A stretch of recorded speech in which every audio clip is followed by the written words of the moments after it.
So I'm really happy to be here. And I want to say that you are some of the most important people in Ireland, because the entire future of the Irish economy depends upon the business community. It depends upon the entrepreneurs, the salespeople, the ones who go out there and hammer and make sales and produce products and service and deliver them. We could take all the politicians and put them on a ship and put them 500 miles off the coast, and it probably wouldn't make any difference to the economy. But if you ever stop working, like they talk at Ayn Rand about the strike of the men and women of the mind, the producers who just stop, everything stops. So the future is going to be a little challenging.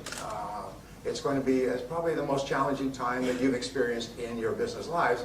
But when the going gets tough, the tough get going. And so you're just going to have to work harder. You're going to have to dig down deeper. I know that in my life, we have good times, and the good times go on for a long period of time. We start to get kind of sloppy. We kind of coast. We go to work, and we have coffee, and we read the paper, and we surf a little bit of internet, maybe do a little business during the day, and go out on the weekends and watch sports and so on. Well, those days are gone, at least for the foreseeable future. An economic crisis, I'm an economist by avocation, an economic crisis, usually you get through it in about 9 months. That's the average for economic ups and downs. But a financial collapse like we have experienced here, in which we're having very serious problems in the U.S., usually takes 5 to 7 years. Now, nobody likes that, but that's the reality. And Jack Welch, the head of General Electric, was once asked, what are the most important principles of leadership? And he gave 7. But number 1 is what he called the reality principle. The reality principle is see the world as it is, not as you wish it were. In other words, be very honest and objective with the world as it really is.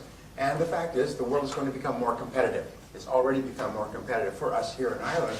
So we're just going to have to buckle down and work harder. But the good news is that if 10% of the economy has gone sideways, the other 90% is still functioning. People still need to eat, they need to dress, they need to drive, they need homes. And so there's always going to be business for the hustlers. And I say that in a very complimentary way. Thomas Edison once said, good things come to those who wait, but only what's left over from those who hustle.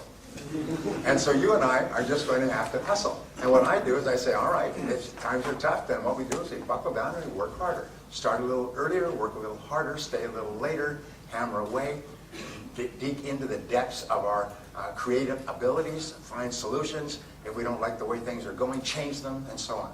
You're going to have to be quick on your feet. And one of the, I'm just trying to think, there's so many ideas that I can give you. Let's just stay with sales and marketing. I think that sales and marketing are the jelly in the jelly donut of business. It's really the core. We say nothing happens until a sale takes place. And so your job and my job is to make sales take place. And when I started off my career, I started off quite humbly. My family never had any money. We were always broke. Our family theme song was, I can't afford it. We can't afford it. We can't afford it. Sung in every chord and bar. I think you may have grown up with the same theme song. And so when I started off, I didn't graduate from high school, and the only thing I could do was laboring jobs. And I worked at laboring jobs. I worked digging ditches, washing dishes in the back of small hotels. I worked on farms. When I was 3 years old, I was an itinerant farm laborer. I was working on the farm during the harvest. I was sleeping in the barn at night, getting up when it was pitch black, eating breakfast with the farmer's family, and then getting out into the fields by first light so we could get the crops in before the first frost. I was uneducated, I was unskilled, and at the end of the harvest, I was once more unemployed. And so when I could no longer find a laboring job, like you, I got into sales. Don't give me that, oh no, this is my career path. Sales is the ultimate default profession in Ireland. Because we don't go forward into it, we fall backward into it. Sort of like backing up a car at night. You know, you back up when you hit something, boom, you get out to see what it is. It's a sales job. So you say, well, I'll give that a shot. So we give it a try. 80% of people who get into sales still are giving it a try. They're going through the motions. In fact, some of the interesting studies that have come out, 25 years of research, show that if you take the 80-20 rule, the top 20%, like the people in this room, and the bottom 80%, they find that the bottom 80% have a kind of a mindset, which where it came from, we don't know. But what they'll do is they'll work reasonably hard during their first year to master their craft so that they can do it well enough not to get fired. And then they flatline and they never get any better. So 80% of the population in almost any field never gets any better. Whether it's doctors or lawyers or architects or engineers or business people, you'll find people who graduated from fine universities who haven't read a book in 20 years, and they're damn proud of it. They don't read, they don't learn, they don't grow, they don't go to courses. Somehow they got this idea that you get your education and then it's over. But today, in the modern age, you get your education, and then you get your education, and you get your education. And if you ever stop learning and growing, you'll be very quickly passed by somebody who continues to learn and grow. So the top 20% of people, they find, are very different in that they're constantly upgrading their skill set. They're constantly getting better. Whereas the bottom 80% are just flatline. Well, anyway, I got into sales. I got the 3-part sales training program, which was here's your cards, here's your brochures, and there's the door. Just go out there and talk to people. I find that 70% or more of all companies do no sales training at all. And I had a person come up to me, it was really interesting. He came up to me at a seminar, and he said, I resent that. My company does a lot of training. As a matter of fact, I moved from another company where I was doing very well to this company, and we train all the time. But our sales are down in what is a reasonably good market. So I don't think there's a link between sales training and sales results.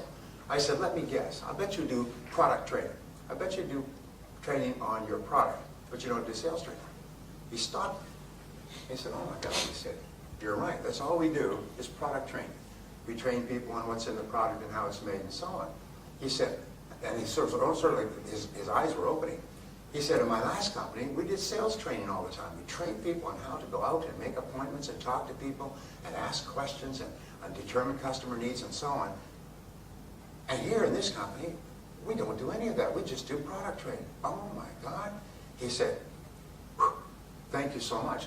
And he wrote to me about 2 months later. He was a sales manager. He went back in and he stopped the product training. He said, you can do that on your own. And he began to initiate the sales training process that he had learned in his previous work. And his sales for the whole company just took off. And most people don't realize that. Many people in business, many people who own businesses have not been in the field. They've not sold. So they don't understand that sales training is so important. And so anyway, so I got this 3-part sales training program. And for about 6 months, I struggled. I was working on straight commission, knocking on doors, knocking on office doors, and selling products from door to door. So I'd knock on doors, and they'd say, well, it sounds like very good, let me think it over. And I'd go to the next door, let me think it over. The next door, let me think it over. Let me think about it, let me think it over. I soon had that whole city thinking about it.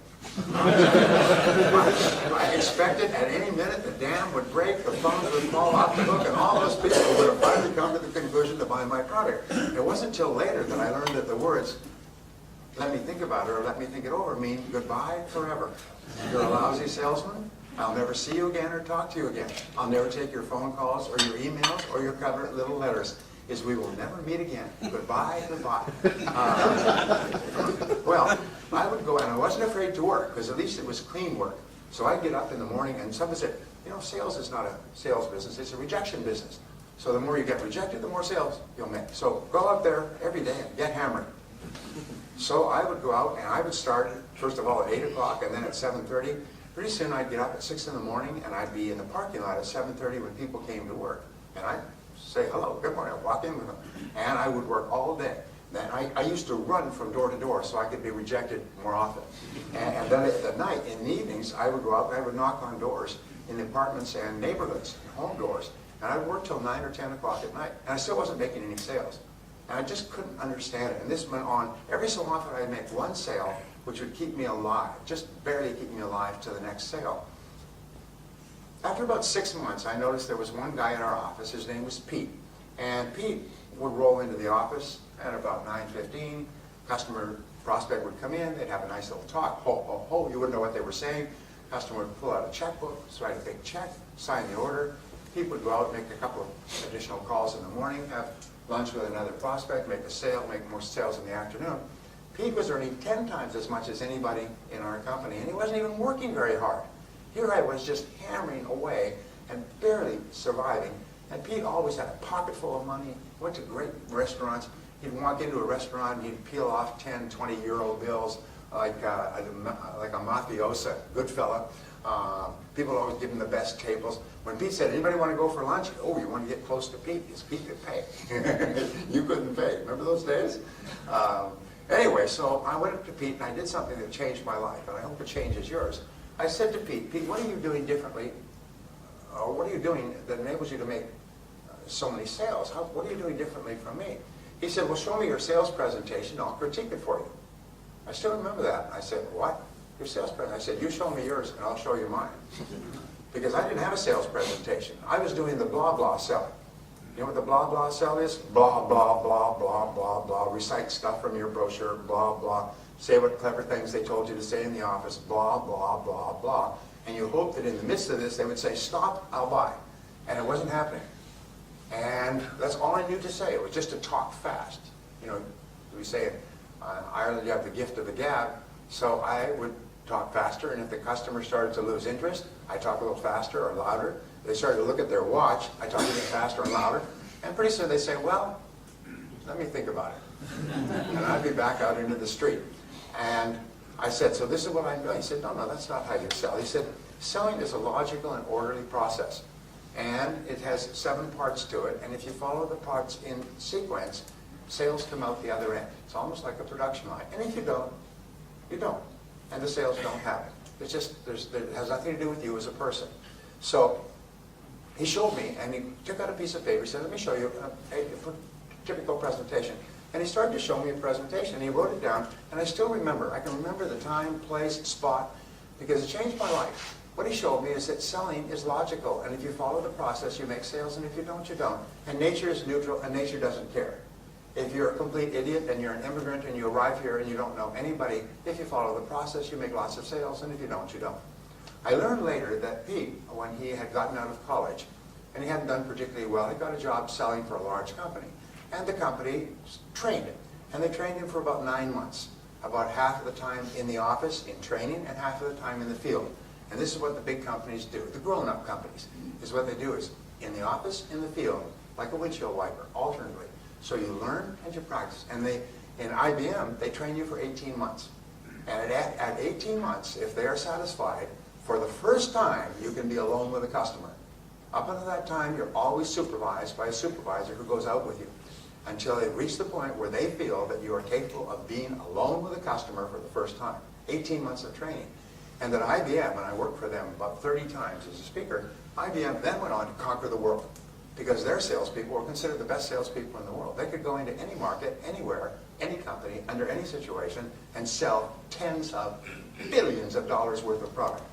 And once you met an IBM salesperson, there was a bounty on IBM salespeople. I worked with these personnel consultants or executive recruiters. They would be sent out into the field to see if they can get an IBM person. Hire them. If you can get an IBM person to come and work for us, we'll pay them anything.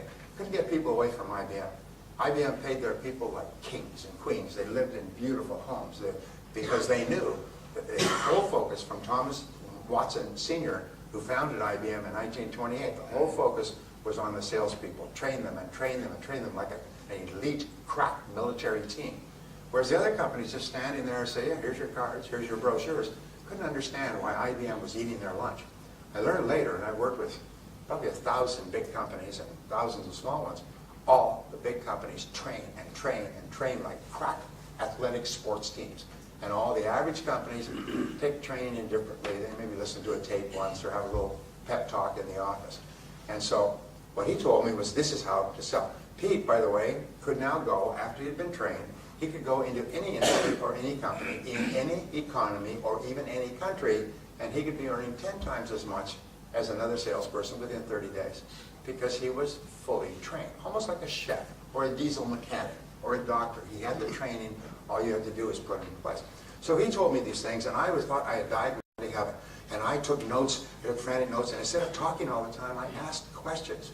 And instead of blah, blah, blah, I listened carefully to answers, and customers began to respond to me differently. And they began to be open to my offerings, and then they began to buy my products or services, and then my sales started to go up and up and up. They began to hockey stick. Well, what I learned, grab some water here. What I learned was the law of cause and effect. And the law of cause and effect says that for every effect in your life, there are specific causes. If you want to get high sales results, then what you do, that's the effect that you desire, then what you do is you find out who is getting high sales results, and you do the same things they do over and over again.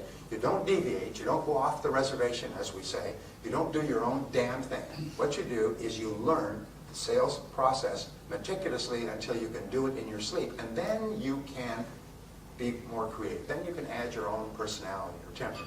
If you go to a culinary school, they will teach you how to make the great dishes, the soufflés and the coq au vin and so on.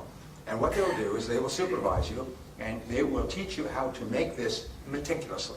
And in exact detail, exact ingredients, exact everything. And then, once you have mastered it so that you can make it in your sleep, if you want then to add something to it, then you add something to it.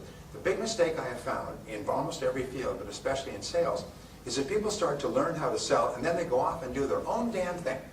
They go off the reservation and they say whatever they want. They deviate, which is why the big companies send a supervisor out and they watch them, and no deviating. Just like a school marm with a ruler, they give them a smack. You deviated from the professional selling presentation we use. And a professional presentation will increase your sales by 500%. Literally, once you've learned the presentation. It's almost like becoming a fast gun, being able to draw and fire. And you, as a professional, can outsell your competitors. You can sell higher priced products against lower priced competition. You can sell more products against companies that advertise or have been in the business forever. You can walk into a market and you can eat it alive if you know what you're doing. If you don't, what happens is you'll be struggling, you'll be frustrated, you'll be worried about the economy. Well, what I learned over the years, and by the way, the research on this is tens of millions of dollars. One series of companies came together, put together a pool of tens of millions of dollars, and paid for 55,000 sales calls to be carefully videotaped and vetted by professionals. And what they did is they would interview the salesperson before the sales call and say, what do you expect to happen? They would interview the customer. Why are you meeting with this salesperson, and what is your expectation? Then they would videotape the sales calls, and they would look at them, and they would then run them dual screen so that you have the salesperson's face and the customer's face throughout the sales conversation. And they would watch what the salesperson said, they would watch how the customer responded and reacted, and then if it turned into a sale, they would ask the customer afterwards, why did you decide to buy? And if they decided not to buy, why did you decide not to buy? If they decided to buy after 2 or 3 calls, why did they decide to buy after 2 or 3 calls? And what happened was almost like a Polaroid photograph. If you remember the Polaroid photograph, you take the photograph and then the chemicals begin and the picture starts to emerge. A picture started to emerge of how top salespeople sell in 32 different industries. And it was literally a repeatable, duplicable pattern, like a recipe. It was always the same. And so that's what I began to learn, began to study. So in selling, what you find is you have 7 parts. And the 7 parts are like the 7 numbers in a telephone number. First is prospecting. And prospecting means separating prospects from suspects. Now, what is a prospect? A prospect is a person who has 1 of 4 qualities. And by the way, marketing is always starts with these 4 qualities, because marketing, what's the difference between marketing and sales, by the way? Do you know? People say marketing and sales, sales and marketing, and often, even business people really don't know the difference. What's the difference? Yes, sir. Could you speak up, please? Marketing is basically make what sells. Sorry, sales is make what sells. Marketing is sales is sell what you make. Marketing is make what sells. That's very close. Thank you. Actually, marketing is the business of getting people to raise their hand. For instance, I would say, anybody here hungry? Lunchtime, anybody hungry? I'm hungry. So now we know the people who are qualified if you sell food. Okay? Now, selling is converting that person who is hungry to coming to your restaurant rather than somebody else's. So remember, marketing is attracting qualified prospects, and selling is converting them into customers. And it's 2 separate processes. Peter Drucker says that the purpose of marketing is to make selling unnecessary. And a perfect example, which we all like, is this whole thing with Apple. What Apple's done in the last 10 years They come out with an iPod, and everybody has no idea what an iPod is, and as soon as they understand, you see that Sony last year shut down their entire Walkman division. It used to be $1 billion in sales. They shut it down completely. The iPod put them out of business. And then after 2 or 3 years, they come out with an iPhone. What is an electronics company doing with an iPhone? I mean, the telephones are developed by telephone companies.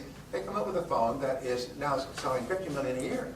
It's unbelievable. Then after 2 or 3 years, they come up with the iPad. Anybody got an iPad? We've got an iPad.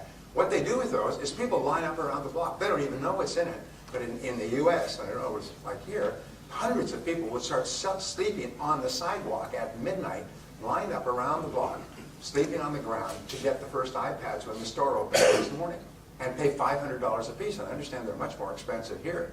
You should get one over there. No Irish duties. Anyway, when they got these iPads, they didn't even know what was in it, but the marketing was so good that people were just fighting and clamoring over each other to buy it. The purpose of good marketing is to make selling unnecessary. So what does good marketing do? Good marketing identifies what it is that a prospective customer really wants and really needs and will really pay for, and the marketing says, here it is. If this is what you want, if this is what you need, if this is what will help you achieve your goal or solve your problem, then this is the product for you, which was what brings people to call, to write, to email, to whatever it happens to be. So the first step is prospecting, and a good prospect has one of 4 qualities. First of all, they have a problem that is unsolved. Now, you must be absolutely clear. My favorite word in selling, by the way, is clarity. Clarity. Clarity. I think 90-95% of your success in life will be clarity about who you are, clarity about what you want, clarity about what steps you need to take to get there. The number one reason for failure is people are unclear of what it is they want.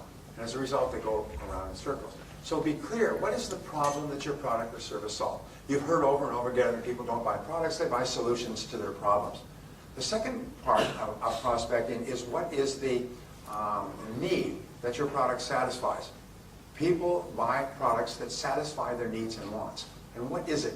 And the ability to identify that clearly and then to make it clear to your prospect that if this is your situation, this is a solution. For example, a simple ad would be, headache, you've got a headache, take Excedrin. It's an over-the-counter remedy. Excellent remedy for headaches. If you don't have a headache, then this is, of course, of no interest to you. So you're looking for people who have an existing want or an existing need for what you have. The process of selling, by the way, is not to sell, to find somebody who may or may not have your product or service and convince them that they need it. Your job is to find people who already need it and want it, but have not decided who to buy it from. And so that's what marketing is. The third part, do they have a goal that is unachieved? What is the goal that your product or service solves? And finally, the fourth part is, do they have a pain that you can take away, that your product or service takes away? Now here's an interesting discovery, is that nobody cares about your company. I hate to be the bearer of bad tidings coming from over the great oceans, but nobody cares about your company, and nobody cares about your product or service, and nobody cares about your background and experience, and nobody cares about you. Nobody cares, nobody cares, nobody cares but you. They don't care what your product is, they only care what your product does. And this is very important to understand. Whatever business you're in, you are in only one business. You're in the business of improving the lives and work of your prospective customers. You're in the business of improvement. From time immemorial, going back 6,000 years to the ancient Sumerian markets, customers buy only one thing. They buy what the product does to improve their lives or work. They buy improvement. So whenever you talk about your product or service, you talk about it in terms of how it improves the life or work of others. Now here's a test for you, and it's a great test. Imagine that you get onto an airplane and through good luck you upgraded to business class and you're sitting next to a business person who may be a prospect for you, all right? And the person turns to you and says, what do you do? And you answer them in terms of what your product does to change the life or work of a customer. But you do not mention your product or your service or your company. If you can describe your product without mentioning your product, service, or company, then you know what you're doing. If you have to say, well, I work for ABC Company and we sell this, that means that you have no idea what you're doing. You should probably go back to, working for wages somewhere. McDonald's will be hiring. 7 questions. But you can have 3, 5, 7. Always an odd number is better than an even number. And then you write it out, and you do it in 14-point font, so the person doesn't have to squint to read it. And you space it out so there's room for a person to take notes. So here's your letterhead, and on the top you write these words, agenda for meeting with. And you write the client's name and make sure that it's spelled correctly, time, date, place, all right? And then you have 7 questions. So when you come in to see the prospect, there's a way of selling that I've used over the years. It's called going in naked. And going in naked means no brochure, no briefcase, nothing. You go in with nothing in your hands. And all you have is an agenda. Maybe you have 2. And you pull it out and you say, Mr. Prospect, I know how busy you are, so I've prepared an agenda for our meeting today so that we can talk quickly and efficiently. Would that be okay with you? Customers absolutely love it when you have an agenda. You're not going to sit there and talk endlessly. You have an agenda. And I've prepared 1 copy for you, and you give them a copy of the agenda. When I go on sales calls, by the way, I just carry a simple portfolio, just 1 leather portfolio, which is very simple, has a pad so I can take notes. That's the closest I get. Don't take a briefcase at all. Leave the briefcase in the car. You can always go back and get it if you need it. All right? And so you give them the agenda, and the agenda has 7 questions. You say, look, I'm not here to sell you anything today. All I would like to do is ask you these questions and see if we can't help you achieve some of your goals in a cost-effective way. Would that be all right? Customers say, sure. And I've spoken to customers about this. I said, has anybody ever used an agenda on you? They say, yes.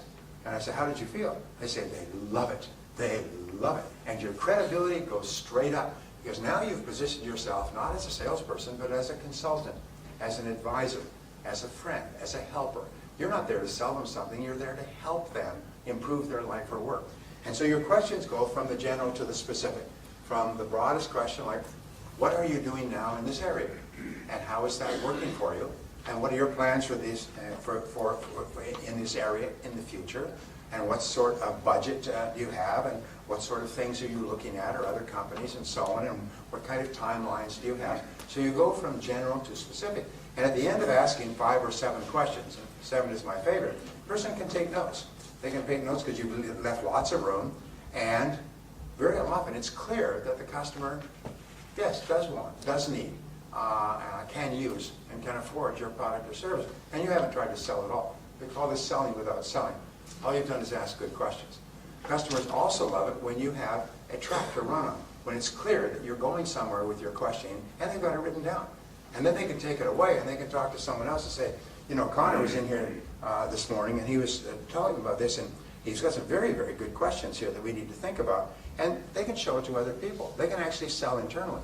You know that 95% of the sale takes place when you're not there today.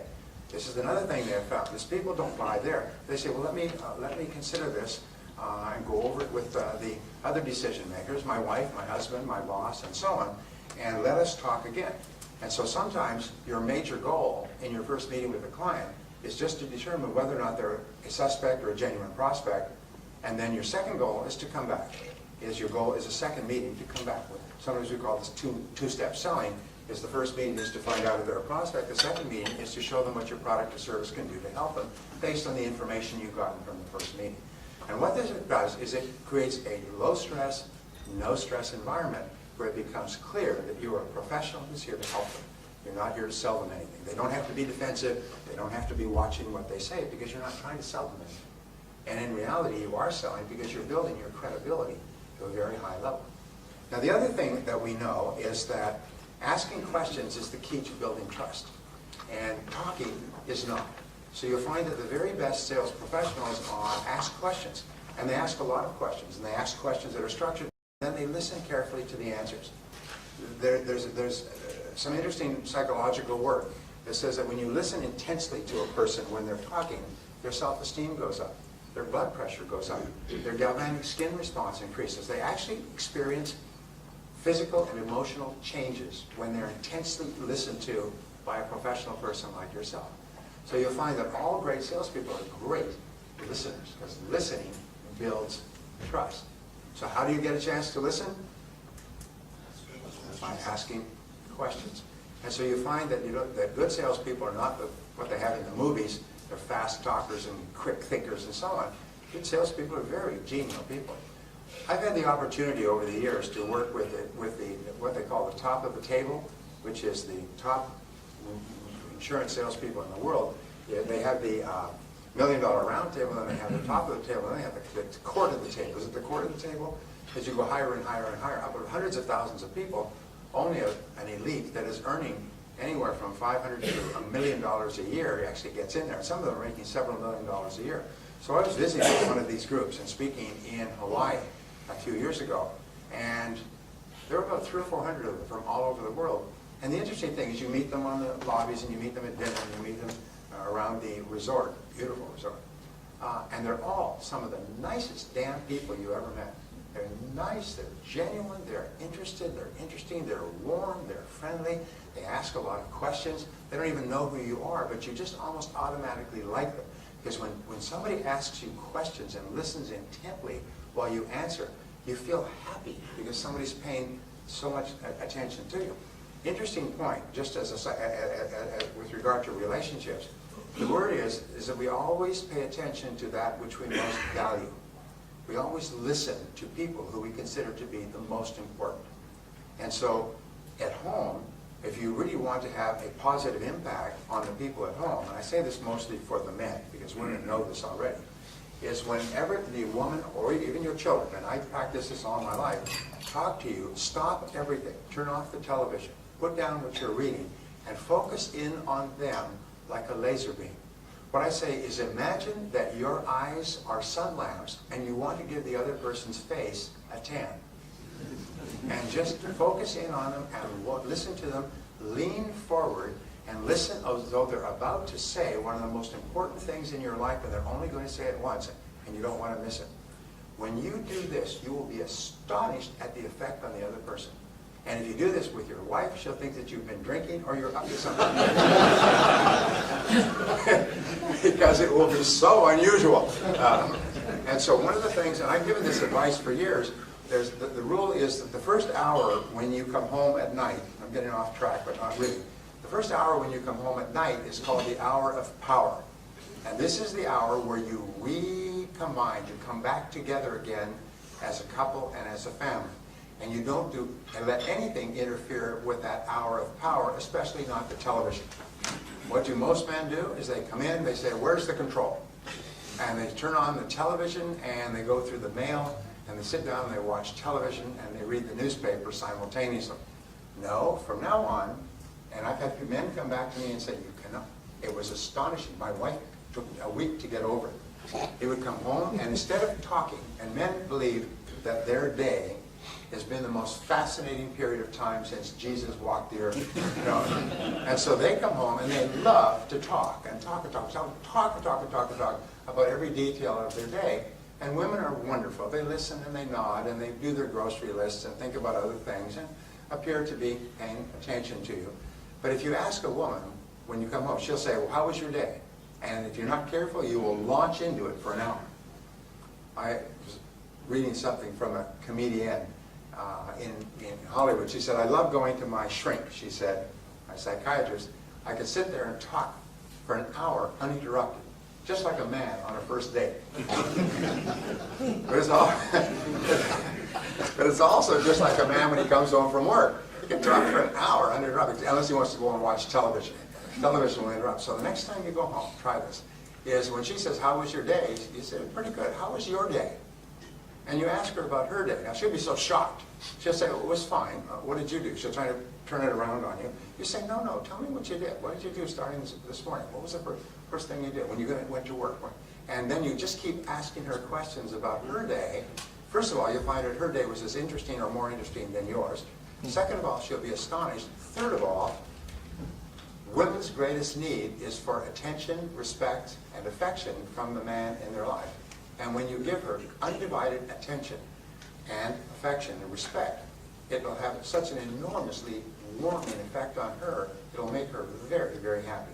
And when you do that to your children, it'll cause your children to feel wonderful about themselves and about you as a parent. These are just a couple of little things to throw out there. Ladies, how am I doing? Right on. All right. I've been well trained. So it's the same thing in working with customers. You know, there's this wonderful little line, is be kind. Everybody you meet is walking a rough road or is facing a difficult path. Everybody you meet's got problems and difficulties. There's nothing that makes a prospective customer feel happier than for you to be pleasant and positive and ask them questions and lean forward and listen to their answers. Listen to them and make them feel valuable and important. And what happens is the more valuable and important you can make that person feel, the faster all their defensiveness just drops. Like shields, they just drop. And they start to like you and be open to you, and they're almost ready to buy your product or service long before you even mention what it is. Sometimes if you're really good at this, the customer at a certain point will say, by the way, what do you sell? Because I'd like to buy some. And you find that selling this way is so much easier. There's no stress on your part. There's no stress on the customer's part. So that's phase two. First of all, separate prospects from suspects. You don't want to build an intimate relationship with someone who can never buy. Second of all, build rapport and trust. And Shakespeare said, make haste slowly. In other words, this part is where the whole sale is determined by whether or not the person likes and trusts you. So go slowly. It's sort of like, imagine you're single and you go to a party or a social gathering and there's a pretty woman there. And you say, hi, you're a pretty woman. Well, there may be a time for that, but this is too soon. Now, what is the equivalent in sales? We call this sales malpractice. The equivalent in sales is where you walk in and say, hi, Connor, I'm Brian Tracy. I'm talking about my product or service, which is the same as doing the pounce. I know women know what the pounce is. It's pouncing on the customer before you've even established a rapport, even before they know anything about you. You do the pounce. Imagine going to a doctor right here in Dublin. You go to a doctor, any doctor who is a qualified doctor will follow a three-step process. And the three-step process is always the same, because if you go to a doctor in Hong Kong or San Diego or Tokyo, it's always the same. First of all, first thing they will do is what? Go to the doctor, you've got an ache or a pain such that you've gone to a doctor. What's the first thing the doctor will do? Listen to you. They'll do an examination. Before you get in to see the doctor, they'll take your blood pressure, they'll take your pulse, they'll take your temperature and so on. And then you go in and the doctor will do an examination. Stethoscope, front, back, cough, bend over, and a whole bunch of other things. All right? Sometimes they'll do urine tests and blood tests and all kinds of things. But the first thing they do is an examination. A doctor would never think of doing or saying anything to you about your situation until they've examined to find out what it is. The second thing that the doctor will do is he'll take all that information, either at this meeting or later, and they'll bring it together, test, lab results, and they will create a diagnosis. And they will say to you, based on what we've discovered, based on what you've said, based on your aches and pains, this is what we think, this is what I think is the situation. And there's 2 or 3 ways that we can deal with this, maybe with pills, with surgery, with treatment, with waiting, and so on. And then they will give you a prescription. And the prescription or recommendation for a course of treatment is the third part. So if you can imagine 3 balls. Ball 1, examination. Ball 2 is diagnosis. And then ball 3 is recommendation or prescription. Every doctor in the world does it this way. Now imagine you went to a doctor and you said, doctor, I've really got these pains. I've been having them for 2 or 3 months. I'm going to an internist. And the doctor says, good, take these pills. You'll be fine. Well, don't you want to do any tests or any exams or ask me any questions? No, I'm really busy today. Just take these pills. I work with sore stomachs all the time. Take these pills. They'll be fine. Or say the doctor says, you've got a sore stomach? Oh, I probably put some form of gastroenteritis. Get up here on the table. Let's cut. Nurse, bring me a scalpel. Okay, let's get in here. Let's get in there and let's see what we got. Let's open you up. But you'd say, whoa, wait a minute. This person must be crazy. They're not going to do any tests. They're just going to start doing surgery on the first visit. What would we call this? What we call this when a doctor does not follow proper medical procedures. In practice, we call it malpractice. What do we call it when a salesperson walks right in and starts talking about their product or service? We call it sales malpractice. And it's just like a doctor who practices malpractice, who engages in malpractice will lose their license. A salesperson who engages in sales malpractice will lose their income, or basically will struggle. As we say, salespeople who engage in sales malpractice have skinny kids.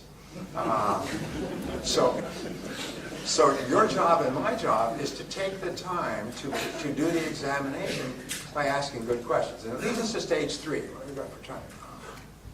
Okay, all right. Stage 3, I have to hurry through these stages. Stage 3 is identifying needs accurately. This is where you actually ask really good questions about the customer's situation and wants and needs, and you test your answers and back and forth until the customer is clear that yes, yes, I do have a genuine want or need for what you're selling. And it is in the asking questions that you actually build the trust and set the stage for the actual sale.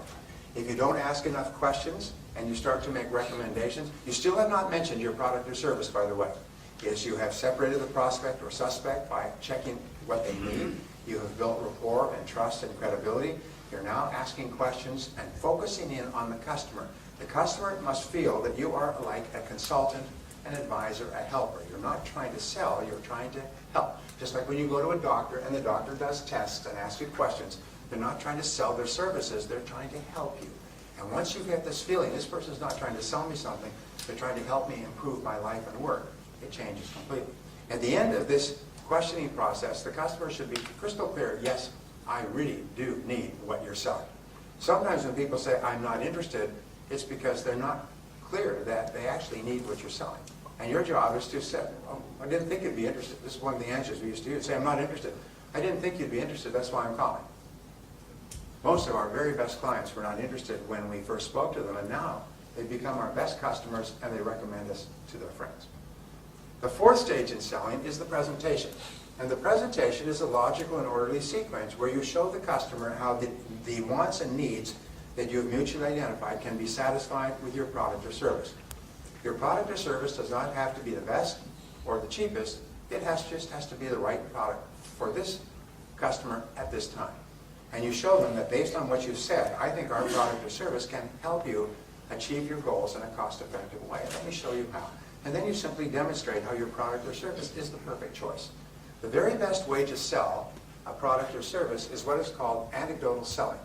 And I teach this extensively, but anecdotal selling is where you tell success stories about other people who've used your product or service and how happy they are. You find that a customer will forget everything you tell about your product or service probably by the next day, or about 80 or 90%. They'll remember the story for years. The primary reason why people buy your product or service is because you told a great story about someone else who was a little bit hesitant, but they bought it and how happy they were afterwards.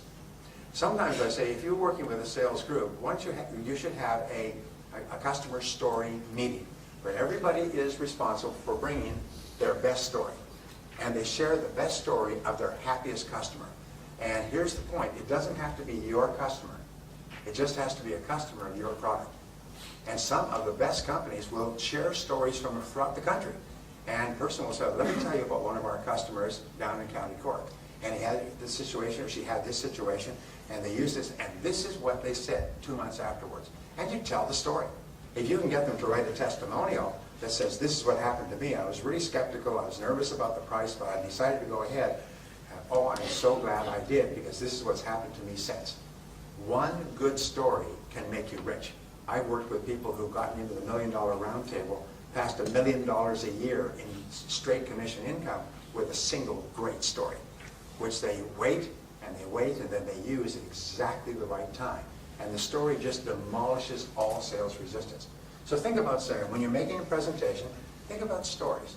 And share stories. If you have good stories, share them with others. So if there's 5 or 6 of you, each of you has 5 or 6 great stories that you can use. There's nothing more powerful than stories in a sales presentation, because that is how people think. People decide based on the right brain. All decision making is made in the right brain, and the right brain is activated with stories and pictures.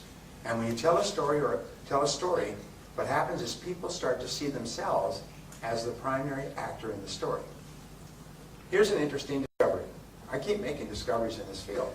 It is that a person cannot buy your product or service until they can mentally see themselves using it. If you are thinking of buying a new car and you go to a car lot, what's the very first thing that they do? They get you into the car and drive you. Why?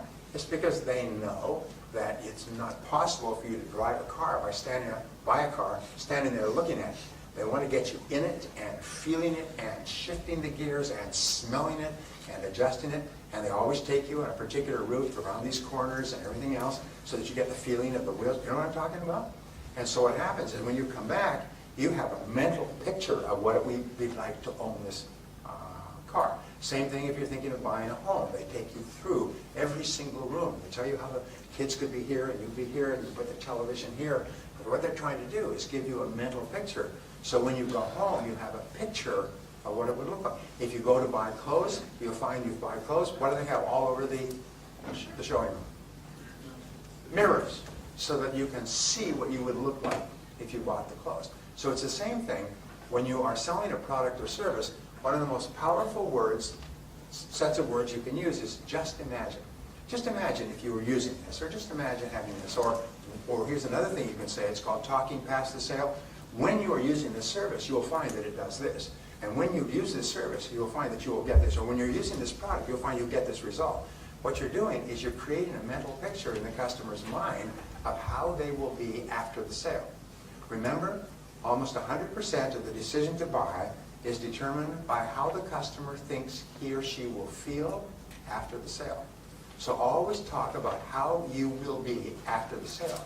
What it will do for you, the change or improvement that will take place in your life as a result of using the product or service. Here's the rule, and this is $1 million rule. 95% of your selling should be focused on the outcome, result, or transformation that takes place between where you are and using the product or service. 5% should be on the product, service, company, you, background, history, and everything else. 95% on the transformation. Because nobody cares about how you got there. They only care about what's in it for me.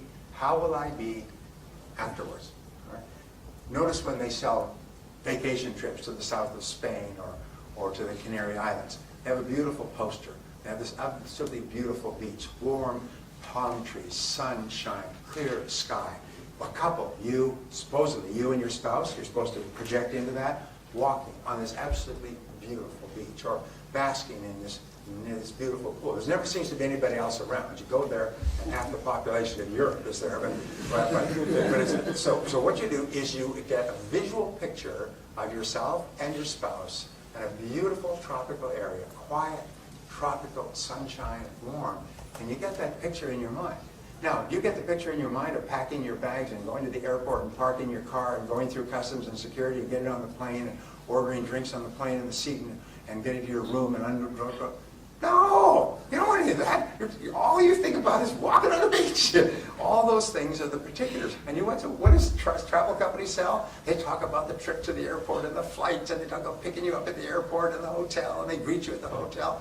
Nobody cares about that stuff. What they care about is getting onto that damn beach where there's 50 million other people, it turns out. This isn't the beach in the poster. The fifth part of selling is answering objections. And there are no sales without objections. Why is it that people have objections or questions about your product or service offering? Price, details, operations, fact, background, use, utility. Why do they have objections? They're unclear. Well, they're unclear, and also they're trying to reduce risk. Remember, the number one reason that people don't buy from you is perceived risk. Not real risk, because we know that what you sell is a fine product or service, and you stand behind it. We know that. The customer doesn't know that, and the customer has been burnt so many times. So the customer asks questions, what about this and what about that, to reduce risk in their own mind. To ask questions that someone else might ask, why did you buy that? Well, what about this? And you say, well, I asked them about that, and it's okay because they have guarantees, warranties, service, follow-up, backup, and so on. So reducing the perception of risk is really important. And so people ask questions. Can I get it cheaper somewhere else? Most salespeople have what is called price neurosis, about 2/3 of salespeople. That means they think that price is everything. Even, especially here in Ireland, where we are a little bit sensitive to price. But they think that price is everything when if you do customer surveys after the purchase, where the customers say, what about the price, can I get it cheaper? Can I get it cheaper? Can I get it lower? I can't afford it. Customers get the feeling that price is a major issue. If you go back 30 days after the purchase and say, Mr. Prospect, why did you buy? this product or service from this company. They say, oh, because I like the color, I like the size, I like the shape, I like the way it worked, and they had these features and benefits, you could do this, you could do that, and all these things, and it fitted in well with, they say, whoa, what about price? No, price is important. I don't want to overpay, but price is not a reason for buying. I sometimes ask this question. I can prove that price is never the reason for buying anything. Want me to prove it to you? Say yes. Yes. Okay. It's a magic trick, okay?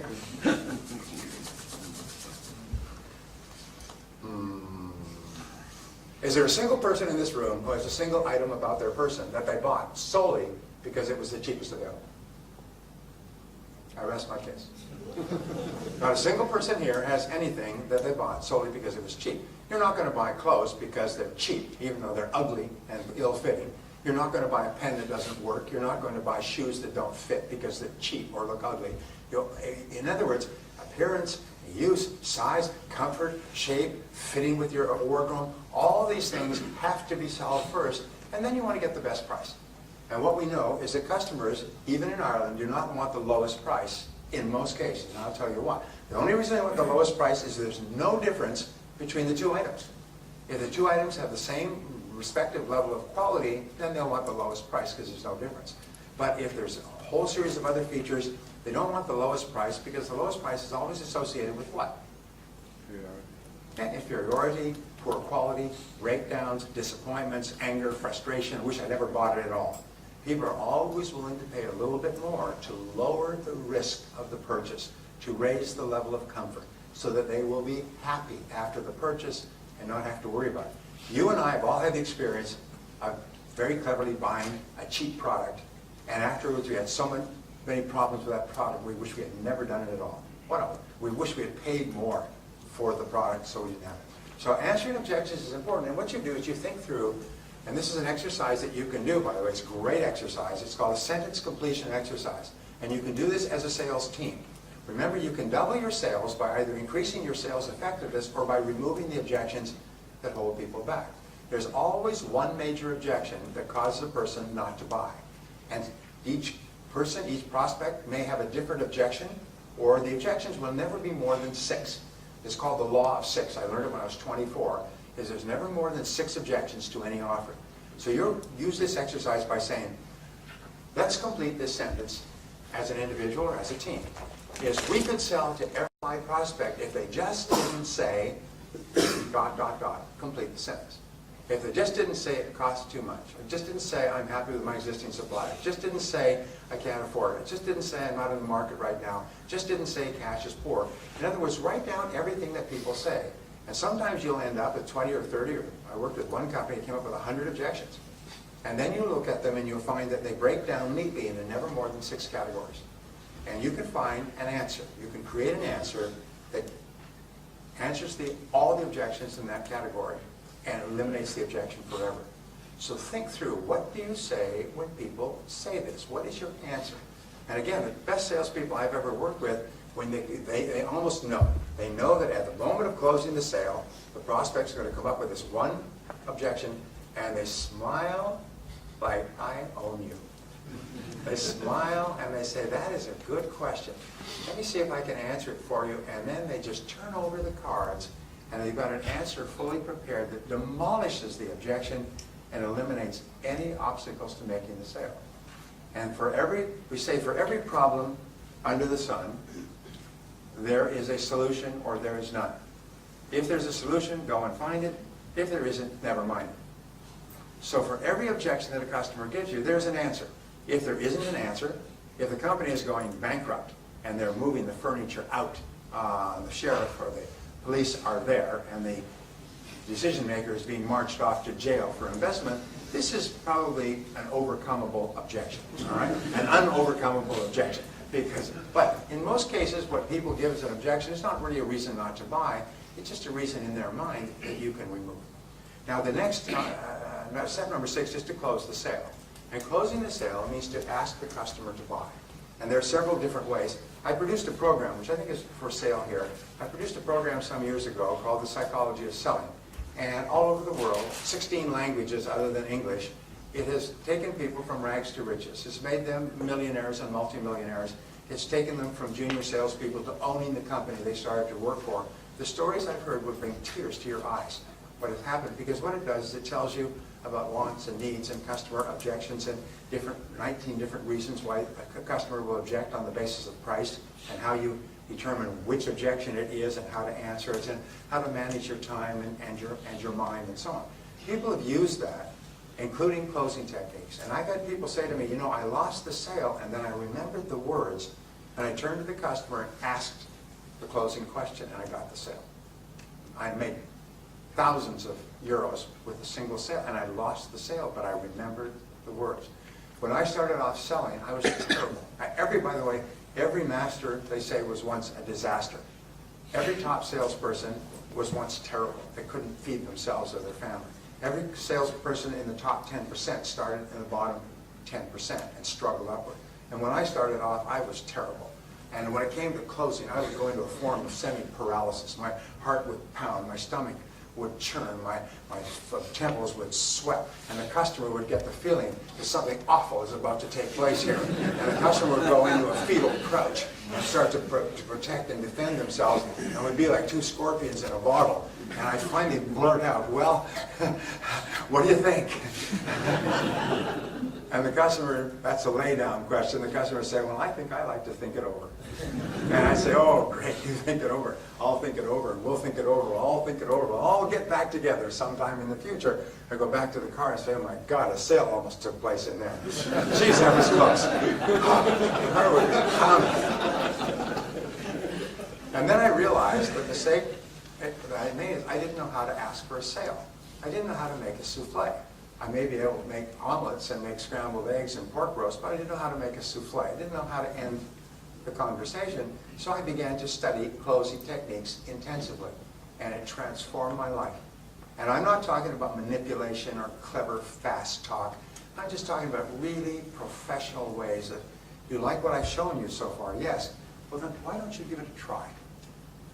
Would you like to go ahead with it now, or would you like to do it a little bit later? And it's just very, very easy questions. They just invite people to buy your product or service. But if you don't know the words, and it's interesting, the words work in any language. They work in Chinese, they work in Russian. If you don't know the words, you're sitting there, you know what faced, and you don't know what to say, and you get nervous. And so therefore, learn how to ask closing questions. And you'll find that for your product or service, there's one or two ways that work virtually all the time for a qualified prospect. And those are all you have to memorize. You may have to learn a lot, and then you may have to practice quite a bit. Let me ask you a question. When I was young, I started to study languages. I now speak French, German, and Spanish. Some better than others. I've been literally fluent in all three languages, but they get rusty if you don't use them a lot. I can speak almost fluent German, which is a hard language to learn. And I speak smatterings of other languages. The reason I learned languages when I started off, I didn't know anything but English, is I read something and it said that the reason that non-Europeans don't learn foreign languages is because they feel so nervous when they actually start. They see themselves as making a fool of themselves. They see themselves as trying to speak and people not understanding them, so they shrink back. Whereas Europeans, because they're so used to traveling, will pick up a language and they'll try it. If it doesn't work, they'll try it again. They'll keep saying words in the different languages. Somebody suddenly understands them. So I decided that I would learn the languages and I would not feel, this is time is up, okay. I would not, you're right, I would not get upset if people didn't understand. I found later in life the reason why people don't learn and grow is because they're afraid of feeling clumsy and awkward during the learning period. They move out of their comfort zone, which is usually a lower performance than they like. But to get to a higher level of performance, they have to go through a discomfort zone. And most people, 80–90% of the population, shrinks from the discomfort zone. So here's the question. Can anybody here ride a bicycle? Say yeah. All right. What happened when you rode your first bicycle? You fell down. Now, did you just lie there and cry and get up and go back to the house and never try again? Or what did you do? You got back up on the bicycle and somebody ran alongside of you and so on. And you kept doing that until finally you could ride the bicycle by yourself. It's the same thing with learning any new skill. Is never be afraid of falling down and scuffing your knees and your elbows when you learn a new skill, because that is inevitable and unavoidable. Be prepared to feel clumsy and awkward and foolish and make mistakes and fall down. And if you're willing to do that, there's nothing that could stop you from excelling in your field. Step number 7 is getting resales and referrals from your prospect or from your customer, and that's from taking such good care of them that they buy from you again and they bring their friends. They buy from you again and bring their friends. Remember, the job of the salesperson is to create and keep a customer. The measure of success is customer satisfaction. And what is the measure of customer satisfaction?